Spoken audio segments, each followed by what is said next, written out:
Louis, first of all, your reaction to the CBA passing. Yeah, I think it's one of these situations where obviously you can tell that there was a lot of division, there was a lot of uncertainty when you have a vote that was separated by less than 100 votes as far as accepting this new deal and not accepting this new deal. Obviously, there were people, not just the top 1%ers or the top 5%ers, but the rank and file as well, that were not comfortable with this. When you're talking about making deals like this, look, I understand. I was part of the rank and file at one point in time, and I understand what an immediate $100,000 pay increase would mean. But, I also believe that, there really wasn't a chance of there being a work stoppage in 2020. They were going to play games this year regardless.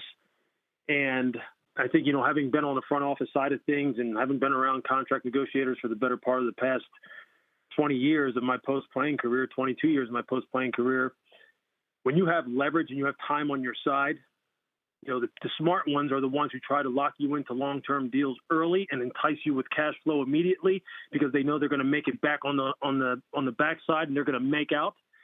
And it sounds like that's exactly what the owners got the players to do. And I think once you start breaking it down and talking to people who really understand how CBA negotiations went before, what the revenue sharing split actually really is, and how revenue is going to explode once now owners start negotiating TV deals, the players are going to really be sitting there going, wasn't it at one time prior to the 2011 CBA that we were basically net 50-50 partners, and now we're 47% partners, and we're going to go up to 48.5% partners? How is it that we're not actually 50-50 partners anymore when we basically are the capital? We're the human capital that drives the game, and we signed a deal that was a year too early, and we didn't have really any reason to do so because they weren't going to stop us from playing really this year anyway. So there's a lot of questions, and that right there is reflected in the way the vote played itself out. So when you really start digging into this, look, man, I mean, I'm as happy as anyone because football is my life, and that's everything I have I owe to playing the game at the highest level and playing it in the NFL. But deal making, and owners are very good at deal making, and I think they showed it once again.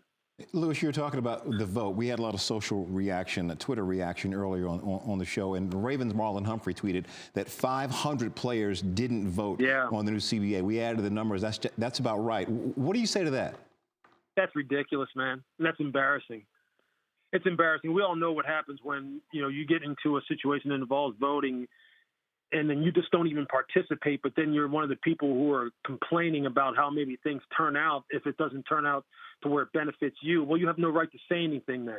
This is one of the most important things outside of obviously what is going on a global basis right now, which, believe me, has gotten my attention and everyone else's. But as far as your profession is concerned, what is more important as an NFL player than to cast your vote one way or another, educate yourself as to how this new CBA is going to affect you? You can tell me 500 plus people just said, nah, I'm either on vacation, I don't have time, I don't feel like doing. I mean, are you kidding me?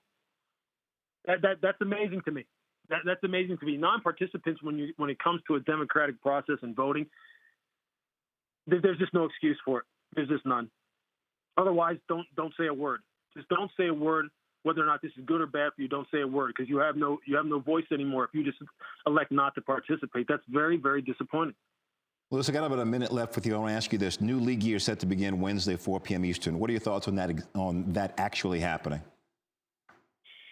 Yeah, I think I'm like many people who I have, just kind of taking the temperature of watching, how people are reacting to whether or not the league's going to go through with it or not. I'm like many who believe that would be rather insensitive and maybe short-sighted and tone-deaf to kind of go ahead and move forward with it. I mean, at this point, considering what everyone's really trying to deal with, although, I mean, hey, the NFL does what it wants to do and it conducts business the way it wants to. And I just have a hard time believing that it'll actually go off that way. I mean, I hear GM saying, anecdotally that they'd have a hard time believing it would go off that way. But I guess we'll have to wait and see what they ultimately decide to do. Thank you for watching ESPN on YouTube. For live streaming sports and premium content, subscribe to ESPN+.